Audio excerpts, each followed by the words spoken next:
We've seen over many years, children tend to make the choice at the end of year 9 into year 10, at the end of year 11 into year 12, if they're staying in um, for further education or rather than going into employment.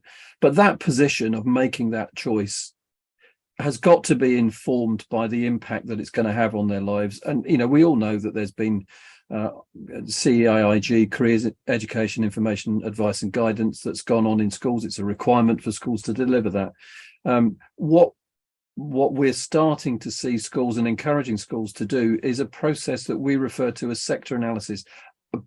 As a result of that sector skills council development at the early part of this century, we saw 18 sector skills councils created, 15 of them providing qualifications within state compulsory state education. We see schools now beginning to look at them and say, well, we need to provide the breadth of experience across all of them, not just focus on performance tables, but allowing business, allowing IT, allowing health and social care, allowing for production, allowing for linguistics, allowing for English and mathematics and science, allowing for language breadth to be in there. So all of these, there are 15 sectors that are represented in sector analysis.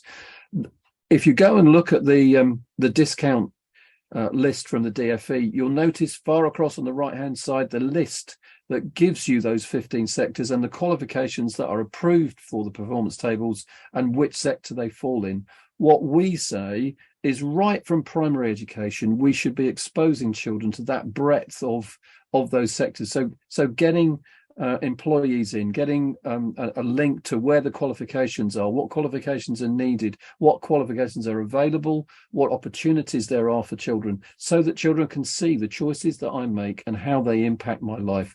I would also say that needs to link to the local enterprise partnership review from the local authority, where we're looking at the economics of an area, where we're saying what's going to be developed in our area, in a particular region.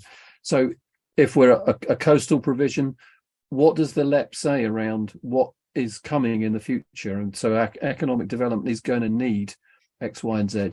We all know from HS2 in central England that there was a need to develop logistics, engineering, and we've seen UTCs being built in along that corridor to meet that need. Well, why aren't we doing that across the country for economic development, where we're seeing digital skills needed, where we're seeing health and social care skills needed, where we're seeing media skills needed?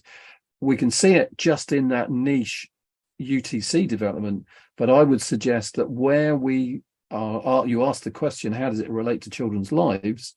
We need to see that in strategy of building curriculum for the school. It's not just education for education purpose and education for performance tables, but it's education for reason. We've seen it recently in schools that are starting to open the conversation, beginning with sector analysis, presenting to parents. One school we've just done a review on, very low engagement, has turned to every single parent in the year 9 turned up for the advice evening because they wanted to see how the new curriculum was going to affect their children, and were positively engaged, understood the sector analysis, and are now conversing with their children around, well, what does this mean for us in the future? So it's a very short question, but there's lots about the answer.